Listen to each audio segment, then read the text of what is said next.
பூவெல்லாம் வெயிலு முன்னாடியாவது பறிக்கணும். ஒரு 10 முடையாவது பறிப்போம். 10 முடையை பறிச்சா போதுமாக்கா? ஆமா லட்சுமி, இன்னைக்கு டைம் இல்லைல்ல, 10 முடை போதும். ஏன்க்கா இவ்வளோ ஆள் நிக்கல? பறிப்போம். பறிப்போம் சொல்லிட்டு பூவெல்லாம் காய்ச்ச பிறகு சாயங்காலமா சந்தையை கொண்டு போக முடியும்? இன்னைக்கு அப்போ பூ மட்டுமாக்கா சந்தையை கொண்டு போறிய? ஆமா வசந்தி, இன்னைக்கு செவ்வந்தியும் முல்லையும் மட்டும்தான் கொண்டு போறோம். சந்தை பக்கத்துல இன்னைக்கு ஏதோ கோயில் ஃபங்க்ஷன், அதனால நல்லா இன்னைக்கு பூ வியாபாரம் போ. சரி அக்கா, சரி அப்ப பறிச்சிரும். சரி, நீங்க இங்க செவ்வந்தி எல்லாம் பறிச்சுட்டு சீக்கிரம் அங்க முல்லை தோட்டத்துக்கு வந்துருங்க, நாங்க போய் நிக்கேன். சரி நீங்க போங்க அக்கா, நாங்க பாத்துட்டோம். சரி வசந்தி, நீ போய் அந்த கூடை எடுத்துட்டு வா. ஆமா நெட்டவள்ளி எங்க இங்கதான் காணல. அவை நீ தோட்டத்துல எவ்வளவு பூ கிடக்கு, எவ்வளவு ஆள் வந்திருக்குன்னு கணக்கெடுத்த போயிருப்பா. ஆமா ஆமா, கணக்கு எடுத்துட்டு வரட்டு. சரி நீ ஓடி போய் கூடை எடுத்துட்டு வந்துரு. வசந்தி அக்கா எங்க? அவ பூ பறிக்க கூடை எடுக்க போனா. ஆமா, நீ எங்க போன? எக்கா முல்லை தோட்டத்துல பூ நிறைய கிடக்கான்னு பார்க்க போனேன். எனக்கு தெரியும் வள்ளி, நீ கணக்கு எடுக்க தான் போயிருப்பேன். நான் அவள்கிட்ட சொல்லவும் செய்தேன். என்ன பத்தி நல்லா புரிஞ்சு வச்சிருக்கீங்கக்கா. சிரிக்காத, ரொம்ப அசிங்கமா இருக்கு. ஏங்கா காலையிலே இப்படி என்ன கேவலப்படுத்திய? இவ எப்ப வந்தாக்கா? இவ எல்லாரையும் கணக்கு எடுத்து முடிச்சிட்டு இப்பதான் வந்திருக்கா. சரி நீ கூட எடுக்க போனியா? கூட எங்க? இன்னும் வச்சிருக்கேன்க்கா. சரி நம்ம பறிச்சு கொண்டு வந்தா எல்லாம் தட்டலாம். நெட்டவள்ளி பறிச்சிட்டியா? கூட நனைஞ்சிட்டுக்கா. அப்ப கொண்டு வா, சாக்லேட் தட்டும். என்ன லட்சுமி, பறிச்சிட்டியா? போடலாம். 10 மூடை ஆயிருக்குமா? இதை தட்டினா 10 மூடை வரும்க்கா. என்ன சரோ, யார ப்ரப்போஸ் பண்ண போறீங்க? ரோஸ் எல்லாம் கொண்டு வந்துற மாதிரி இருக்கு. என்னது பொழுப்போஸ் பண்ண போறேனா? பொழுப்போஸும் இல்ல குளுக்கோஸும் இல்ல, அது ப்ரப்போஸ். அப்படின்னா என்ன வசந்தி? அப்படின்னா நீங்க யார்கிட்டயோ போய் ஐ லவ் யூ சொல்ல போறீங்கன்னு அர்த்தம்க்கா.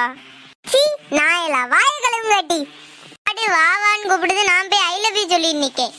உங்களுக்கு என்ன வயசு தாங்கா ஆயிட்டு? ஒரு 50 ஆயிருக்குமா? இல்ல 16 வயசாகுது. என்ன வள்ளி பேசி நிக்க நீ? சும்மா அக்கா, காமெடி காமெடி.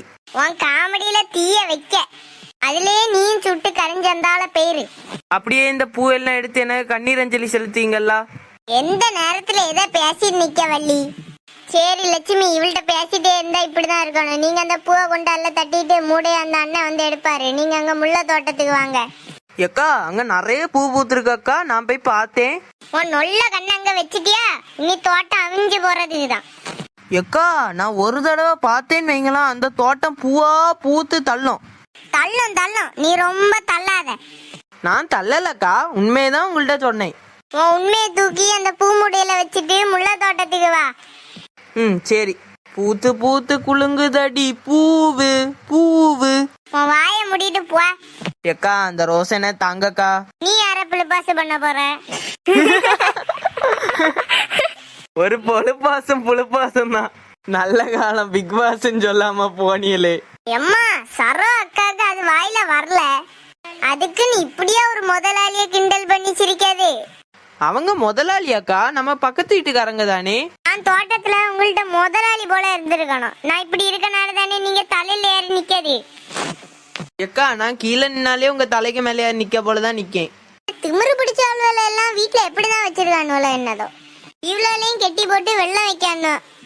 எக்கா என்ன வேணா பேசுங்க, என் புருஷன் எதுவும் பேசாதீங்க. அப்படி எனக்கு கோவம் வந்துடும். ஆமா, புருஷன் மேல என்ன பாசம் அப்படியே பொங்கி வடியுது. இந்த பாசம் பொங்கிதான் அன்னை பூரி கட்டி எடுத்து அவனை அடிச்சு மண்டையில இருந்து ரத்தம் பொங்கி வழிஞ்சது. ஏக்கா நான் எங்க அடிச்சேன்? தேவையில்லாம ஏதாவது சொல்லிட்டு இருக்காதீங்க, அப்புறம் கடுப்பாயிருவேன். கடுப்பாயிருவியா? அன்னை வழக்கு மாத்தாலே அடி அடின்னு அடியில பின்னி எடுத்துட்டு பூரி கட்டை எடுத்து அடிக்கல. ஏக்கா என்னக்கா அது? போன ஞாயிற்றுக்கிழமை லட்சுமி ஏதோ அவன் இவ வச்சிருந்த காசு ஏதோ எடுத்துட்டான் போல, அதுக்கு இவ எடுத்து அடிச்சுட்டா. அப்படியா வள்ளி? அடிச்சுட்டியா நீ அந்த அண்ணனை? அவரை நான் அப்படி விட்டதே பெரும் புண்ணியம். 2000 ரூபா தூக்கிட்டு போயிட்டாரு. நெட்டவள்ளி அப்படியெல்லாம் அடிக்க கூடாது. எங்கேயாவது பட்டு வாய பொழந்துட்டான்னா நீ போய் ஜெயில இருப்ப. அப்படியெல்லாம் அடிக்க மாட்டேங்க்கா, பார்த்துதான் அடிப்பேன். தலையில தான் அன்னைக்கு அடிச்சேன். பார்த்துதான் அடிச்சானா தலையில அடிச்சானா? அவனு அன்னைக்கு ரத்தம் ஆறு போல பாஞ்சிட்டு இருக்கு. இவ பார்த்து அடிச்சாளா? வாலட்சுமி நம்ம போவோம். லேசாதாங்க இப்படி தட்டுனே, முட்டை பொழந்தது போல ரத்தம் அப்படியே வந்துட்டு. நான் என்ன பண்ணுது? ஆமா, உன் மாமியார் ஒன்னும் சொல்லலையா? அது வந்து கேட்டுன்னா அதையும் இவ அடிச்சு சுருட்டி வாரி அதுல வைப்பா. அதனால அது எங்க வந்து கேட்க போகுது? அதே ஒரு பாவம். ஆமா பாவம். இவைய பார்த்தாவ எனக்கு தானே தெரியும் வீட்டுல இருக்க. அந்த கிளவிதான் இந்த சண்டைக்கு எல்லாமே காரணம். கிட்ட இருந்து மோண்டை இலக்கி விட்டு அவரு என்கிட்ட சண்டைக்கு வர்றாரு. இந்த பூ எல்லாம் பார்க்கும்போது மனசுக்கு எவ்வளவு இனிமையா இருக்குல்ல சரோ. சரி இதெல்லாம் பிறவு அனுபவிச்சுக்கோ. இப்ப எல்லாரும் பூ பறிக்க தொடங்குங்க, லேட் ஆயிட்டு. அவரு வேற சத்தம் போட்டுட்டு கிடப்பாரு. ஆமா, அந்த ஆளுங்க எல்லாம் அந்த சைடாக்கா பறிக்காங்க. ஆமா ஆமா, அவங்க ஒரு சைடுல இருந்தே பறிச்சுட்டு வராவ. முல்லை எத்தனை மூடாக்கா பறிக்கணும்? அது ஒரு 25 மூடை பறிச்சா போதும்.